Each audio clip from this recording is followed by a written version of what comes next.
어떤 교회가 좋은 교회일까요? 어떤 교회가 좋은 교회일까요?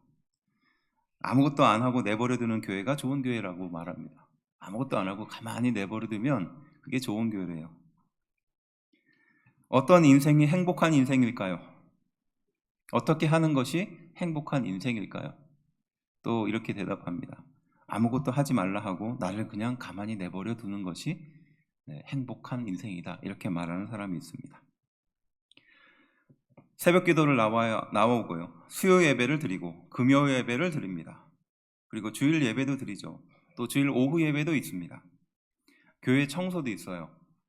그리고 행사도 있습니다. 또 우리 교회는 밭도 갖고 와야 됩니다. 앞서 말한 그 기준으로 말한다면 우리 교회는 그렇게 행복한 교회는 아닐 겁니다. 아무것도 안 하도록 가만히 내버려두는 교회, 나 좀 내버려달라고 말하는 그런 말을 하고 있는 사람들의 마음을 생각하면 그렇지 않죠. 그것뿐입니까? 교회를 다닌다는 것은요, 세상이 말하고 있는 윤리보다 훨씬 높은 수준을 요구하고 있습니다.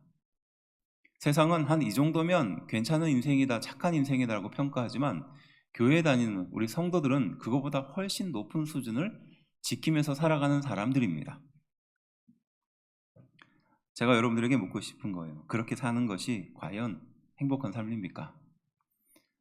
누가 옆에 와서 여러분들이 그렇게 바쁘게 살고 힘들게 살고 어렵게 사는 모습을, 또 사람들보다 더 높은 수준의 그 도덕적인 수준을, 엄격한 하나님의 말씀대로 사는 여러분들을 보면서 그 사람들은 여러분들을 보며 행복하다라고 생각할까요? 세상은 세상보다 더 바쁘게 엄격한 기준으로 사는 것이 과연 행복하다 한 것인가라고 물었을 때 우리가 어떻게 대답할 수 있는가? 그리고 나는 그것에 대해서 어떻게 정리를 하고 있는가? 참 의미 있는 질문일 수 있습니다. 13절 함께 읽은 말씀은 이렇게 말합니다. 내가 오늘 내 행복을 위하여 내게 명하는 여호와의 명령과 규례를 지킬 것이 아니냐라고 말합니다.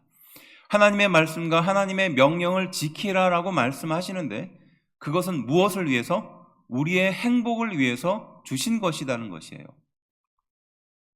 하나님의 말씀과 이 앞서 말했던 그 들어보기만 해도 그 무거운 짐이라고 생각할 수 있는 그런 것들, 세상보다 높은 수준의 그 말씀을 지키고 또 살아가야 되는 우리들, 참 그런 것을 지키라고 하나님께서 명령하셨는데 그 명령하신 목적이 무엇이다? 너희의 행복 때문이라는 겁니다. 우리는 가만히 두면 좋을 것 같은데, 누가 간섭하지 않고 가만히 내버려두면 행복할 것 같은데, 그렇게 우리는 말하지만 하나님은 우리가 진정으로 행복하기 위해서는 하나님의 말씀을 따라 지켜야 된다라고 지금 우리에게 교훈하고 있어요. 이 둘 사이에 이 간극은 어떻게 해결할까요? 진짜 여러분들은 행복 속에 살고 있습니까? 오늘 함께 읽는 말씀을 통해서 우리의 행복을 위해서 이러한 명령을 하시는, 말씀대로 살라고 말씀하시는 그것이 진짜 어떤 의미인지, 또 우리는 정말로 그것을 통해서 행복을 느낄 수 있는지 오늘 이 말씀을 통해서 좀 찾아보려고 합니다. 하나님이 나의 행복을 위해 주시는 은혜가 무엇인지, 그 첫 번째 특별한 택하심입니다. 하나님이 나에게 행복을 주시는 이유죠. 특별한 택하심이에요. 12절 말씀인데요, 이렇게 말합니다. 이스라엘아, 내 하나님 여호와께서 내게 요구하시는 것이 무엇이냐?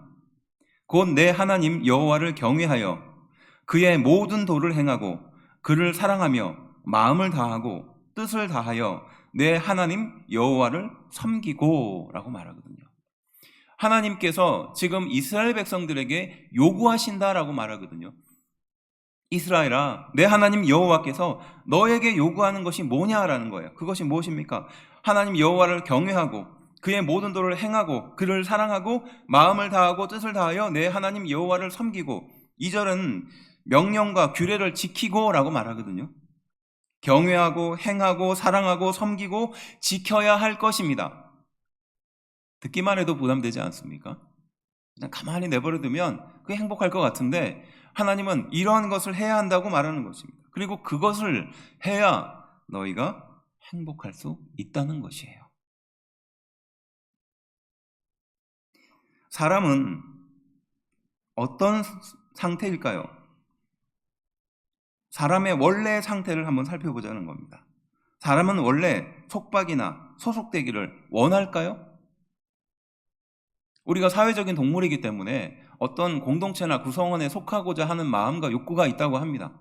그런데 사실 그 밑바닥을 보면요, 사람은 혼자 있고 싶어 하거든요. 어딘가로부터 소속되거나 속박되기를 별로 원하지 않거든요.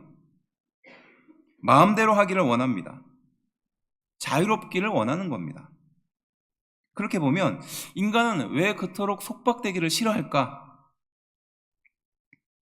이렇게 하나님이 너희를 택하시고 너희가 해야 할 그것들을 말씀하셨을 때는 반대로 보면요, 이것은 속박일 수 있습니다. 그렇지 않겠습니까? 어떻게 보면 속박입니다. 그런데 우리는 이 생각을 통해서 우리가 좀 정리해야 될 것들이 있어요. 뭐냐? 이 자유의 함정이 있거든요. 마음대로 하는 것, 하고 싶은 대로 하는 것, 그것이 우리에게 마치 인생을 행복하게 만들 것처럼 가르치지만 사실 그것이 우리에게 주는 큰 함정이 있음을 우리는 잘 알고 있어요. 주일 예배를 드리고 이렇게 돌아가잖아요, 집으로.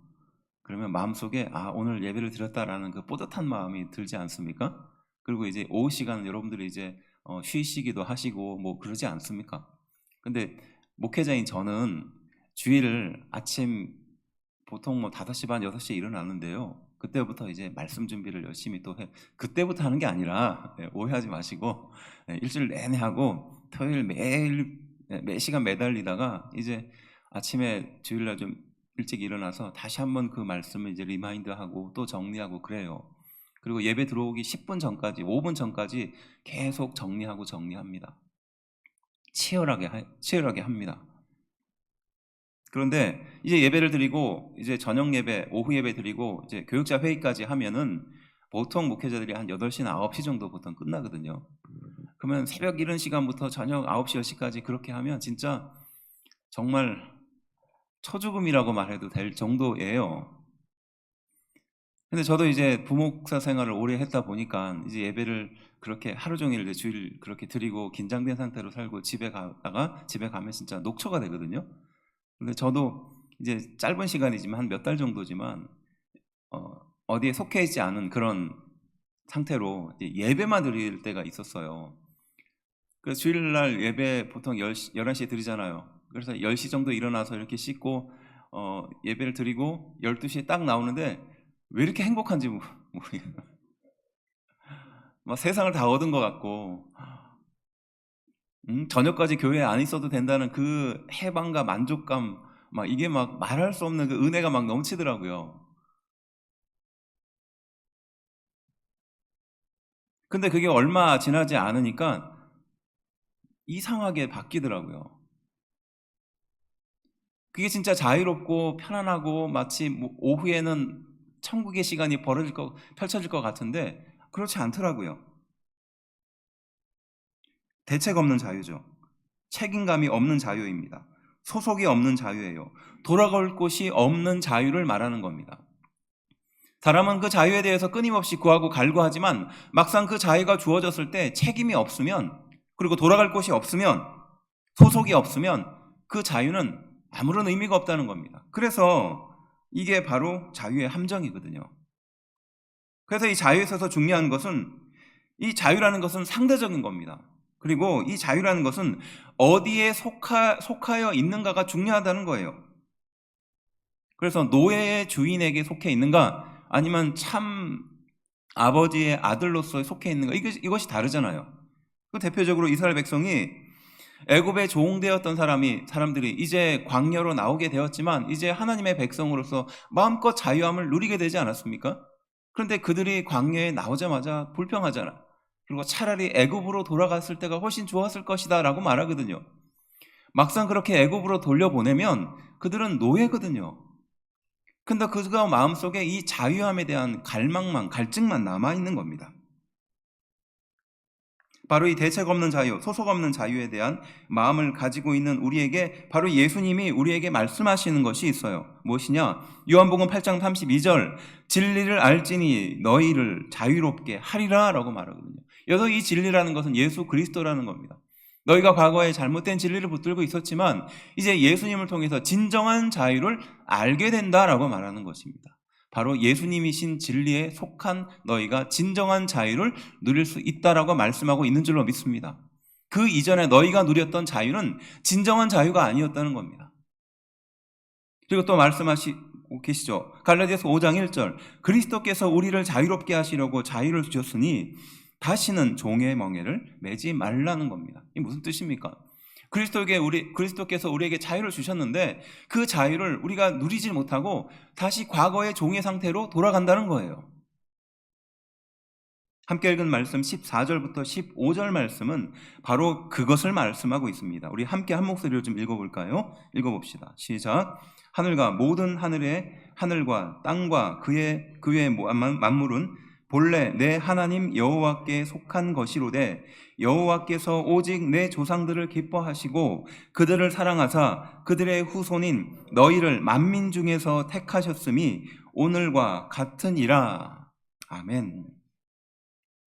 세상의 모든 만물이 우리 하나님께 속해 있다는 것입니다. 그래서 그 하나님이 기뻐하시고 바로 사랑하시고 만민 중에서 우리를 택해 주셨다라고 말씀하고 계시는 줄로 믿습니다.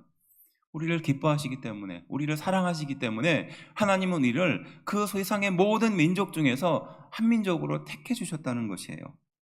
이것이 다른 사람이 보기에는 속박이 될 수 있어요. 자유를 제한하는 것이 될 수 있습니다. 의무가 많아지는 것이 될 수 있어요. 하지만 이것은 진정으로 우리의 소속이 바뀌게 되는 것을 말하는 것인 줄로 믿습니다. 만물이 여호와께 속해 있다는 것은 세상의 모든 질서는 하나님으로부터 시작된다는 것입니다. 곧 진정한 자유를 주실 분은 하나님밖에 없음을 우리에게 교훈하고 있는 줄로 믿습니다.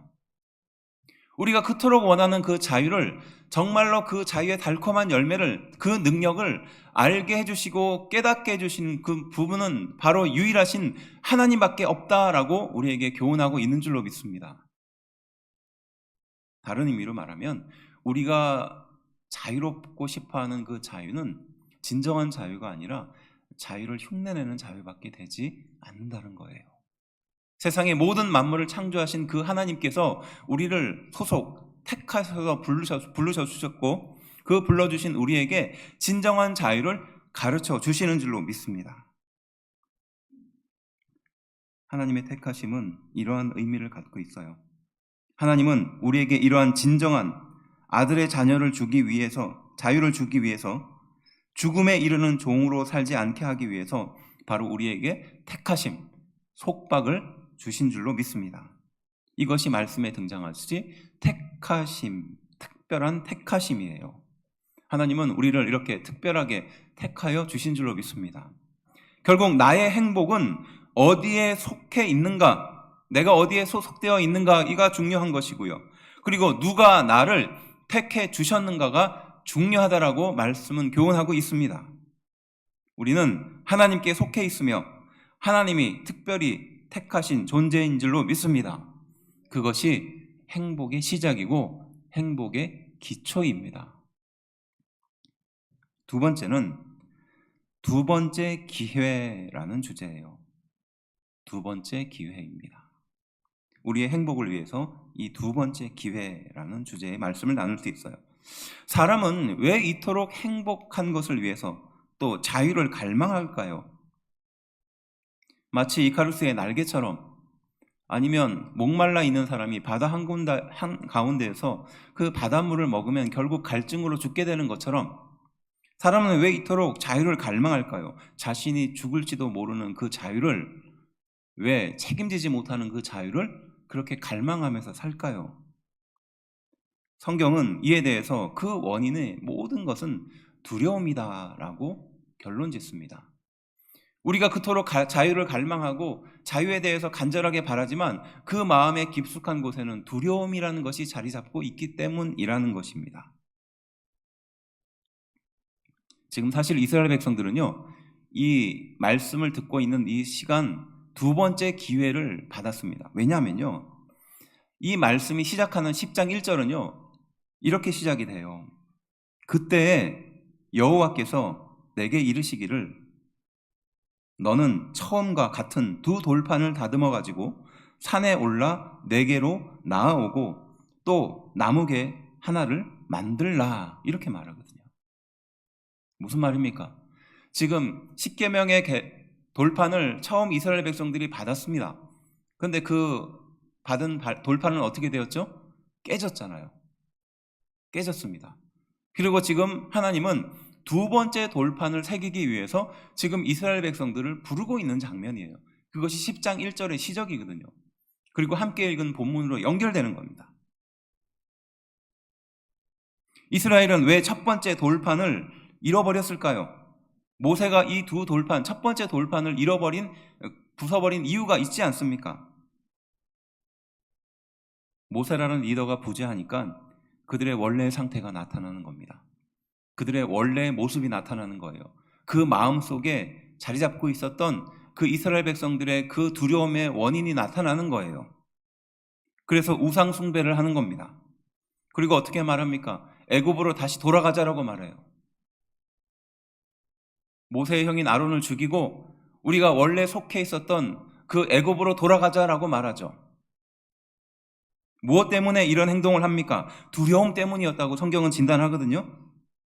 그들은 노예 생활에서 벗어나서 이제 참다운 리더가 되고 자유를 누릴 수 있는 그 상황이 되었음에도 불구하고 그 리더의 부재로 인해서 마음속에 자리 잡고 있었던 그 두려움이 증폭됐던 거예요.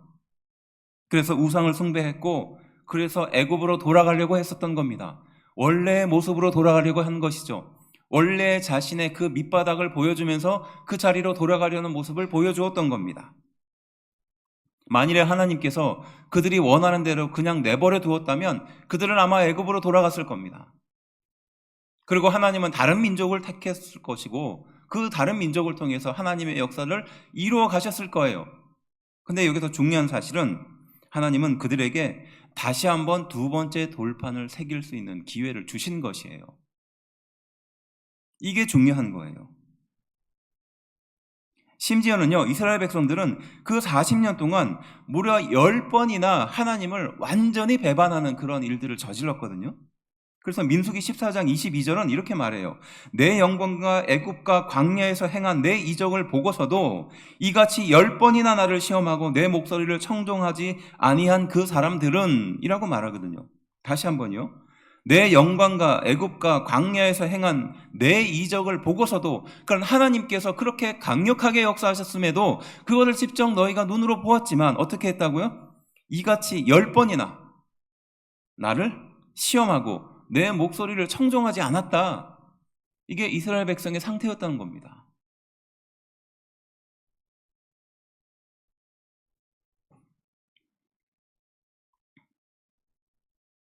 기회조차 없는 인생이 두려움에 빠져 있을 때 하나님은 그 백성에게 이렇게 두 번째 돌판을 새길 수 있는 기회를 주신다는 것이에요.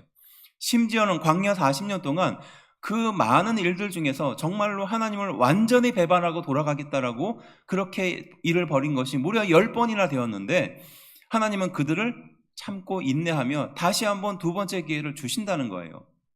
여기서 이 두 번째 기회는 우리 부모님이 자녀를 양육할 때 너 이번에 실수했으니까 다음에 또 하면 혼날 줄 알아?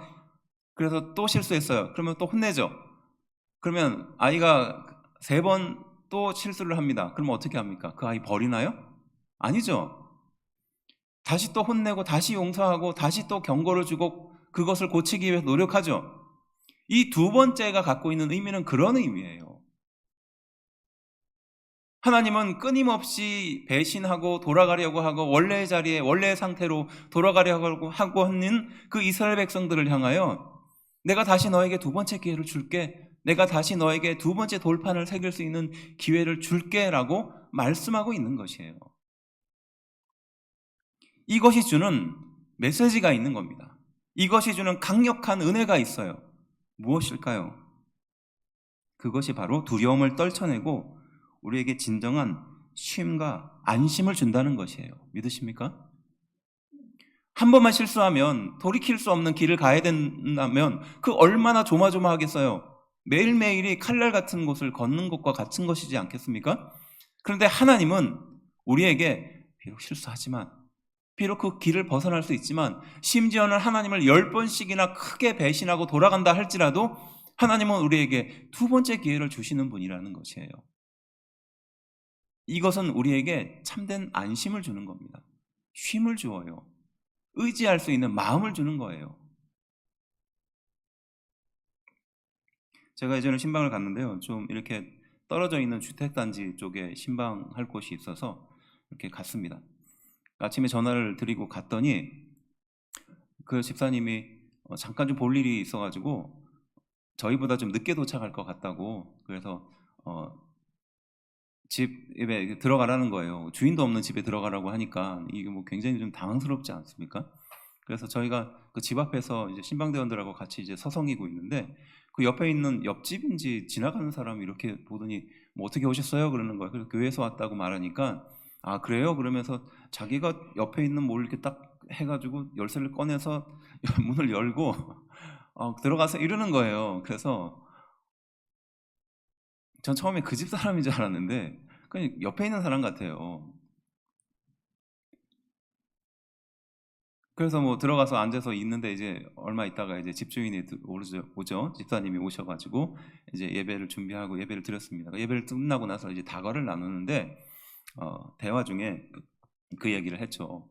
집사님 어떻게 집 열쇠를 옆집 사람이 압니까? 그러니까 그분이 하는 말이 마을 사람들이 다 안다는 거예요.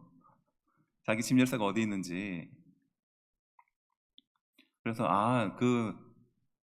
이 동네는 참 이렇게 예전에 우리처럼 막 다 문 열어놓고 그렇게 사는 참 좋은 마을이구나 이렇게 생각을 했었죠. 근데 이제 이야기를 나눠 보니까 이제 그게 아니었었던 거예요. 뭐냐면 그 집 자녀가 아들이 일찍 집을 나간 겁니다. 그 집을 나갔어요. 그래서 1년에 한 번 아니면 뭐 2년에 한 번 이렇게 들어온다는 거예요. 그래서 그 부모의 마음이 이 아이가 언제든지 집에 돌아올 수 있도록 이 아이가 알고 있는 열쇠 위치를 못 바꾸는 거예요. 혹시라도 아들이 왔을 때 그 열쇠가 다른 데 가 있으면 못 들어오지 않습니까? 그러니까 이 부모의 마음이 그런 겁니다. 그래서 마을 사람들이 그 열쇠가 어디 있는지 다 알고 있는데 그럼에도 불구하고 그 열쇠의 위치를 옮길 수가 없는 거예요. 이유는 단 한 가지예요. 집 나간 아들 때문에 그런 겁니다. 바로 이 두 번째 기회를 준다는 것은 그런 의미인 거예요. 우리가 언제든지 하나님의 전으로 돌아갔을 때 하나님은 우리를 반갑게 맞아주시고 우리의 영혼을 안아주시면서 그렇게 위로해 주시는 그분이 있다는 겁니다. 비록 이스라엘 백성들은 하나님을 떠나고 배신하고 원래의 상태로 돌아가려는 마음을 갖고 있지만 언제든지 바로 돌아갈 준비가 되어 있는 사람들이지만 바로 그들을 향하여 두 번째 돌판을 준비하고 계시는 분이라는 사실입니다.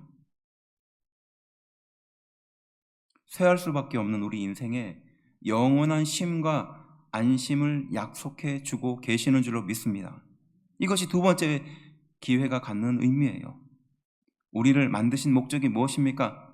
우리는 왜 이렇도록 허무한 인생을 살아갑니까? 열심히 무엇인가 성취하고 이루려고 노력하지만 늘 마음 한쪽에 비어있는 자리가 왜 생길까요? 바로 그 빈자리를 우리 하나님이 채우시기 위해서 예수님을 우리에게 보내주신 줄로 믿습니다. 두려움에서 불안정한 마음에서 벗어나게 해주기 위해서 이 말씀을 주신 줄로 믿습니다. 바로 두려움에 경직된 상태에서 벗어나서 쉼과 안심을 얻는 유연한 상태를 우리에게 말씀하고 있는 것이에요. 그래서 16절 말씀은 바로 그러한 상태를 위해서 두 가지 모세가 그 이스라엘 백성들에게 부탁합니다. 함께 읽어볼까요? 시작. 그러므로 너희는 마음에 할례를 행하고 다시는 목을 곧게 하지 말라. 이 두 가지를 요구하는 거예요. 어떻게? 너희는 마음에 할례를 해라.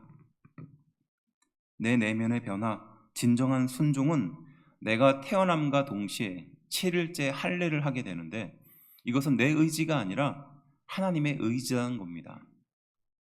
남성이 그렇게 7일째 되는 날 할례를 하면 나중에 그 할례한 포피를 다시 붙일 수 있을까요? 없습니다. 내 의지와는 상관없는 거예요.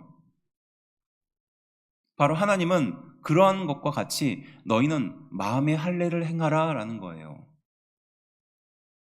어떻게 보면 낙인일 수 있습니다. 어떻게 보면 왜 하나님이 나에게 할례를 행하셨는가라고 할 수 있어요. 하지만 그것은 우리에게 주는 강력한 은혜가 있어요. 포기하라는 겁니다. 그 세상과 하나님 사이에서 끊임없이 일어나는 갈등들, 내 안에 그 욕구와 같이 솟아나오는 그것과 하나님이 나에게 요구하는 그것 사이에서 포기하라는 겁니다. 마음의 할례를 하라라는 것은 그런 의미입니다. 끊임없이 우리는 세상을 향하여 달려가려고 하고 끊임없이 나의 생각이 옳다라고 믿고 뛰어가려고 하고 있을 때 그것을 포기하라는 의미예요. 마음의 할례를 행하라라는 것입니다. 그리고 또 무엇을 말합니까? 다시는 목을 곧게 하지 말라는 것이에요. 목을 곧게 한다는 것은 무슨 의미입니까? 고집, 교만, 완고함, 자기주장, 은혜를 인정하지 않는 태도를 목이 곧는다라고 말하죠. 근데 사실 우리는 목이 곧아 있는 상태입니다. 실제적인 기적이 일어나도 그 기적을 인정하지 않으려는 사람들이에요. 그런 우리의 상태에 대해서 하나님이 말씀하시는 겁니다. 사도행전 7장 51절 마음과 귀의 할례를 받지 않는 너희들에 대해서 항상 성령을 거스른다라고 말하거든요. 결국 하나님께서 우리에게 주시는 이 은혜를 위해서 우리가 들어야 될 것은 바로 성령의 음성이라는 겁니다. 우리 안에서 지금도 말씀해 주시는 그 성령의 음성에 따라갈 때 온전히 거룩하게 이 두 번째 기회를 얻을 수 있는 것입니다. 성령의 음성에 귀를 기울이고 순종하는 상태를 유지하는 것이에요. 다른 의미로 보면 귀를 열지 않으려고 하는 것은 또 목을 곧게 하려는 그런 상태는 우리 안에 교만이 여전히 자리 잡고 있기 때문입니다. 그리고 하나님이 나와 함께 하심을 잊어버리기 때문입니다. 그리고 은혜가 사라졌기 때문이에요. 오늘 아들이 큰 병을 만나서 손쓸 수 없는 그런 상태에까지 빠져 있었습니다. 그런데 이 부모님이 신앙이 그렇게 깊지 않았던 모양이에요. 그래서 할 수 있는 한 다 해봤는데 결국 이 아이를 포기할 수밖에 없는 상태가 된 것 같아요. 그래 지푸라기라도 잡는 심정으로 그렇게 교회에 가서 아들을 위해서 기도해달라고 그렇게 기도 요청을 했던 부모가 정말 기적적으로 아이들이 나았습니다. 정말 과학으로는 설명할 수 없는 그런 기적을 경험하게 되었거든요. 그러면 우리는 뭐를 어떻게 예상합니까? 그 부모님이 그 일로 인해서 완전히 변화되어서 정말로 하나님을 믿고 거룩하게 신앙생활하고 그렇게 돼야 되죠. 그런데 아들이 변화했는데도 아들이 병을 낳았는데도 과학으로 설명할 수 없는 그 일을 겪었는데도요. 부모님은 잘 안 변하더라고요. 잘 안 변하더라고요. 오히려 그 일을 경험한 아들이 하나님을 제대로 만나고 변화하더라고요. 그리고 많은 시간이 흐르고 난 뒤에 결국 그 부모님을 하나님의 품으로 이끌더라고요. 무엇을 말하는 걸까요? 기적이 일어나도 인정하지 않으려는 사람. 하나님께서 놀라운 능력과 기적을 이스라엘 백성들에게 베풀어 주었어도 그 이스라엘 백성들은 당장 먹을 것에 불평하고 자신의 원래의 상태로 돌아가는 것입니다. 그러한 우리 인생에게 하나님은 여전히 이 두 번째 기회, 두 번째 돌판을 허락해 주시는 줄로 믿습니다. 이것이 우리 인생에 있어서 진정한 행복이라는 것이에요. 마지막 세 번째는요. 하나님은 하나님이시다 주제입니다. 이 하나님은 과연 어떤 분일까요? 우리에게 행복을 주시는 하나님은 어떠한 분이실까요? 하나님의 말씀에는 좀 어울리지는 않지만 한 평론가, 영화 평론가가 했던 말인데요. 이런 말을 하더라고요. 행복에 대한 정의라고 하면서 이 평론가가 이렇게 얘기합니다. 자기가 시간을 대부분 사용하는 것에서 행복해야지 그게 진짜 행복이라는 것이 요지예요. 자기가 시간을 대부분 사용하는 그곳에서 행복해야지 그게 진짜 행복이라는 겁니다. 어떤 사람이 만일에 1년에 1시간만 행복하기 위해서 나머지 대부분의 시간을 희생한다면 그것은 행복이 아니라 쾌락이라는 거예요. 그리고 결코 이 쾌락은 우리를 행복하게 하지 못한다는 겁니다. 일리가 있죠. 그래서 바로 이 쾌락의 대표적인 예가 뭐냐? 여행이라는 거예요. 우리 그렇잖아요. 돈 열심히 모아가지고 진짜 2박 3일, 3박 4일 한번 제대로 한번 놀고 오겠다 이러잖아요. 해외 나가보면 제일 바쁜 게 대한민국 사람입니다. 매일 아침에 제일 먼저 일어나는 게 대한민국 사람이에요. 그리고 그 모든 일정을 완벽하게 채워가지고 10분도 쉬는 시간이 없이 그렇게 대한민국 사람만 그래요. 그러면서 다른 사람들은 그렇게 보면 저 한국 사람들은 뭐가 그렇게 여행에 한이 맺혀가지고 모든 나라를 정복하고 오겠다는 그것은 일시적인 쾌락일 뿐이지 진정한 행복이 아니라는 겁니다. 거기에 너무 많은 의미를 두면 그건 진정한 행복이 될 수 없다는 거예요. 그래서 행복은 시간의 대부분을 사용하는 거기에서 일어나야 되고 일상에서 반복해서 경험할 수 있어야 되는 것이라는 겁니다. 그것이 행복의 의미라는 겁니다. 참 일리 있죠. 그리스도인의 일상은 어떻습니까? 여러분들은 그 일상적으로 반복하는 삶 속에서 진정한 행복을 느끼고 있습니까? 그리고 그 하나님과의 깊은 관계를 통해서 행복을 느끼고 있습니까? 멀리 계신 하나님, 또 기도를 세게 해야지 조금 희미하게 좀 느껴지는 그런 하나님? 함께 읽은 말씀은 그 뒷부분 이렇게 우리에게 교훈하고 있어요. 17절부터 18절인데요. 우리 하나님에 대해서 설명합니다. 너희의 하나님 여호와는 신 가운데 신이시며 주 가운데 주시오 크고 능하시며 두려우신 하나님이시라. 사람을 외모로 보지 아니하시며 뇌물을 받지 아니하시고 고아와 과부를 위하여 정의를 행하시며 나그네를 사랑하여 그에게 떡과 옷을 주시나니 라고 말합니다.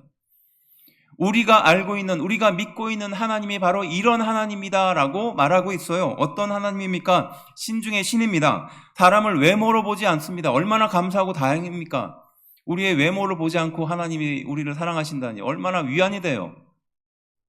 뇌물을 받지 않는다고 하십니다. 이 세상에 얼마나 불의한 지도자와 재판관이 많습니까? 그들은 뇌물을 받음으로 인하여 재판을 굳게 만들 수도 있고 뇌물을 받음으로 인하여 다른 사람을 억압할 수도 있어요. 그런데 우리 하나님은 그런 뇌물을 받지 않으시는 분이라는 겁니다. 또 고아와 과부와 나그네를 사랑하는 분이라는 거예요. 가장 연약하고 약한 그 대상들을 사랑의 마음을 갖고 보신다는 것입니다. 얼마나 다행이고 감사합니까? 심지어는 그들에게 떡과 옷을 주시는 분이라는 겁니다. 바로 이러한 분이 우리가 믿고 의지하는 하나님, 우리에게 진정한 자유와 평안과 은혜를 주시는 하나님이다라고 말씀을 주고 계시는 줄로 믿습니다. 우리가 이런 하나님을 믿고 있어요. 그리고 21절 함께 한 목소리를 읽어볼까요? 그는 내 찬송이시요 내 하나님이시라. 내 눈으로 본 이같이 크고 두려운 일을 너를 위하여 행하셨느니라. 우리의 찬송이고 우리의 고백이 되신 그 하나님께서 나를 위해서 이 놀랍고 두려운 일을 친히 행하시는 분이라는 것이에요. 믿으십니까? 세상의 모든 만물을 이기게 하시고 그 모든 질서 가운데 우리가 걸어갈 수 있는 길을 만들어주시는 분이라는 겁니다. 불가능을 가능하게 하시며 내가 안 된다라고 포기했을 때 우리 하나님은 할 수 있다라고 그 길을 열어주시는 분인 줄로 믿습니다. 바로 그런 분이라는 겁니다. 그래서 22절 이렇게 말하죠. 애굽에 내려간 내 조상들이 겨우 70인이었으나 이제는 내 하나님 여호와께서 너를 하늘의 별같이 많게 하셨느니라. 아멘. 그 위대하신 하나님이 70명밖에 없는 그 이스라엘 백성, 어떻게 보면 한 가족밖에 안 되는데 그들을 어떻게 했다? 지금 하늘의 별과 같이 많게 해주셨다는 겁니다. 친히 너희에게 증거를 보여주신 분이라는 겁니다. 그저 말로만 하시는 하나님이 아니라 채시면밖에 없는 너희들을 이렇게 수십만, 수백만으로 바꾸어 주신 분이 바로 하나님이다라고 말씀하고 계시는 줄로 믿습니다. 바로 믿을 만한 분이라는 거예요. 인격을 갖추신 분입니다. 우리가 의지할 만한 분이에요. 고아를 사랑하고 나그네를 사랑하는 그런 인애가 많으신 분이라는 겁니다. 또 우리를 향하여 능력을 베풀 수 있는 분이라는 사실이에요. 그리고 실제로 그러한 증거가 우리 인생에 있게 해주시는 분이라는 것입니다. 믿으십니까? 바로 이것이 하나님입니다. 이런 하나님이 우리의 행복을 위해 말씀대로 살라고 지금 우리에게 말씀하고 계시는 줄로 믿습니다. 말씀대로 살아야 너희가 진정으로 행복한 삶을 살 수 있어. 이렇게 교훈하고 있는 거예요. 세상의 가르침에는 인격도 없어요. 능력도 없습니다. 또 이러한 증거도 없습니다. 하지만 하나님은 우리에게 인격이 되시고 우리에게 능력이 되시며 우리에게 증거를 주시는 분인 줄로 믿습니다. 정리하면 우리의 행복을 위해서 특별한 택하심이죠. 두 번째 기회를 주셨습니다. 마지막, 하나님은 하나님이십니다. 이렇게 정리할 수 있어요. 무엇입니까? 하나님의 소속으로 그분이 주인일 때 우리의 행복이 시작되는 줄로 믿습니다. 두려움을 떨쳐내고 성령님의 음성에 따라갈 때 행복이 시작되는 줄로 믿습니다. 우리의 인격이 되시고 참된 분이신 하나님이 우리에게 능력이 되시는 분이며 우리에게 실제로 증거가 되시는 그 하나님의 진정한 하나님이라는 거예요. 그 하나님을 붙들고 의지하는 것, 그것이 진정한 행복의 시작이라고 우리에게 가르쳐주고 있습니다. 목회를 하면서요, 정말로 많은 사람들을 만나고 그 사람들의 인생을 한 걸음 떨어졌지만 지켜볼 기회가 참 많았어요. 여러분들도 그러지 않겠습니까? 교회에 있으면 참 다양한 사람들이 오고 가지 않아요? 그 사람들의 인생이 또 지기도 하고 또 뜨기도 합니다. 돈 많은 사람도 만나요. 지식이 많은 사람도 만납니다. 권세가 많은 사람도 만납니다. 그 사람들이 진정 행복한 사람일까요? 물론 옆에서 보면 부러워요. 나도 그렇게 지식과 능력과 돈을 갖고 싶죠. 부럽습니다. 하지만 그 사람들은 행복하지 않습니다. 어떠한 모임도, 어떠한 사람도, 어떠한 인생도 결코 우리에게 행복을 줄 수 없습니다. 안심을 줄 수가 없어요. 두 번째 기회를 주지 않습니다. 우리에게 인격으로 오지도 않으며 우리에게 그런 능력을 나타내 주지도 않으며 우리에게 그런 증거도 주지 않습니다. 우리에게 유일한 능력을 주시는 분은 바로 하나님밖에 없음을 고백합니다. 하나님만이 유일해요. 하나님만이 우리를 행복한 인생으로 인도하고 계시는 줄로 믿습니다. 그래서 우리가 이 말씀대로 사는 것입니다. 예수님이 오셔서 이사야 61장 1절 말씀을 인용하면서 이렇게 말씀하세요. 주의 성령이 내게 임하셨으니 이는 가난한 자에게 복음을 전하게 하시려고 내게 기름을 부으시고 나를 보내사 포로된 자에게 자유를, 눈먼 자에게 다시 보게 함을 전파하며 눌린 자를 자유롭게 하고.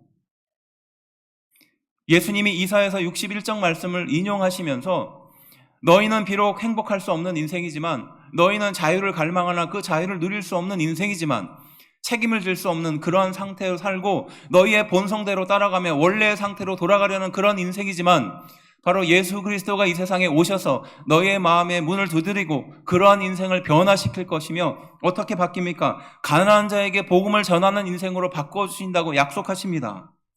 포로된 자에게 자유를 주신다고 말씀하십니다. 눈먼 자에게 다시 보게 하며 전파할 수 있는 능력을 주신다고 약속하십니다. 또한 눌린 자에게 자유를 주신다고 약속하고 계시는 줄로 믿습니다. 바로 예수 그리스도의 복음을 믿는 자에게 이러한 능력을 주실 것이고 주신다라고 약속하고 계시는 줄로 믿습니다.